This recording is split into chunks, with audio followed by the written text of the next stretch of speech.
Now, this is a stunning number. USA Today. This is shocking. When I read this, I had to read it twice. The share of the population in this country that works fell to its lowest level last year since women started entering the workforce in large numbers 30 years ago, USA Today says. Listen to this.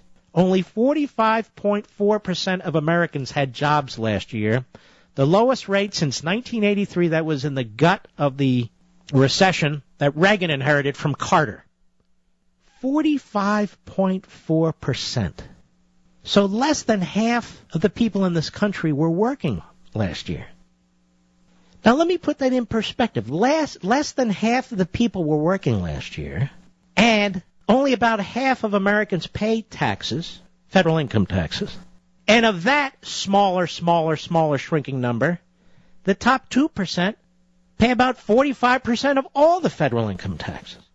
And then, for the Marxist left in this country, including the president and his vice president, Sleepy, somehow the top 2% or the top 10 or 15 who pay most of the taxes are getting away with something. You see my point? I don't care who you are, what you earn, what your background is. Just think about that a second. Less than half the people in this country work. About half of the people in this country pay no federal income taxes. So you really have a tiny percentage of the population carrying most of the weight when it comes to taxation, respecting federal income taxes. And Obama's answer to all the massive government and deficit spending is to put that 2% out of business. Then what? I don't know. When I read that, it literally stunned me that less than half the people in this country work. How long can that go on for? It's just amazing to me. And you know why it stunned me? Because decade after decade we hear this left-wing propaganda about how a small percentage of the population is getting away with everything. For instance, you hear this line all the time about income disparity. Well, the top 2% have 40% of the wealth and the rest of...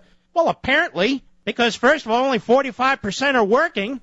I mean, if you want to really be rich and you're not born into it, you got to work.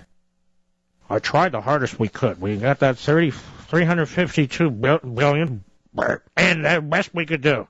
You're extremists, you're radicals, Tea Party types, right-wingers, whatever. Anyway,